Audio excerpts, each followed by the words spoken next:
I was just a tiny little golden snake. But I accidentally ate a rare crimson herb. Not only did my body suddenly grow to dozens of meters long, but I could even transform into a human form. Unexpectedly, the pheromones emanating from my body instantly attracted countless male pythons from the surrounding area. The snakes surrounded me in the center, each one desperately trying to burrow toward me, rubbing against me and showing off endlessly to gain my favor. What was I supposed to do? I really didn't want anything to do with snakes. While those male snakes were busy being jealous of each other, I quickly found an opportunity to slip away from the scene, but I had underestimated how complicated things would get. In this season when everything awakens and spring is in the air, even the grass by the roadside wants to find a mate. Adding to that the crimson herb I had just eaten, the scent coming off me was far too enticing.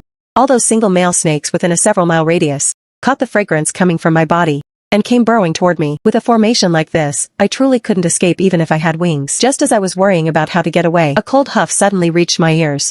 The Snake Emperor is recruiting consorts. Quickly transform into your human shape, and let us see if you are suitable. I followed the sound and looked over, spotting two exceptionally sturdy men. They were each riding on the backs of large pythons. Although they looked like humans, the snake crests growing on the tops of their heads made it obvious at a glance that they were snakes. Hearing that commanding tone of voice, I immediately felt extremely annoyed. I straightaway held my body upright. My dozens of meters long frame appeared quite stout, and this stance was surely quite terrifying. I guess those two men should have been scared witless. Who are you to think you can order me around? I said with a cold snort. With my frighteningly massive size, I was a rare sight in the entire snake realm. Those pythons who were originally larger than me, after I ate the crimson herb, had all become insignificant underlings. They posed no threat to me whatsoever. Humph, if you don't behave and come with me, every male python for dozens of miles will come here. We'll see if you have the stamina to handle that.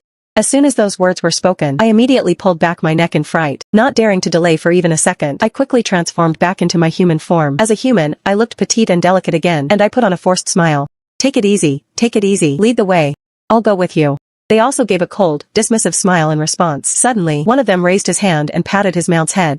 That large python reacted immediately, its big tail sweeping directly toward me. It instantly coiled around me and hoisted me onto its back. In this manner, I followed the two of them to the Snake Emperor's palace. This place was even more luxurious than I had imagined. I was like a curious little baby, looking here and there, when suddenly, from above, a voice filled with majesty rang out. The two tall, burly men standing beside me instantly knelt down.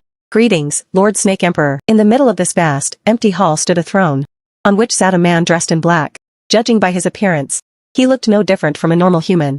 Even the snake crest unique to the snake tribe was nowhere to be seen. To be able to transform a human form to such a degree, it seemed the Lord Snake Emperor's level of cultivation was truly profound. The kneeling snake man quickly whispered a reminder to me. Why don't you kneel upon seeing the Lord Snake Emperor? Why should I kneel to him? I was originally a human. So why should I kneel to someone from the snake tribe? Just as this thought popped into my head, a powerful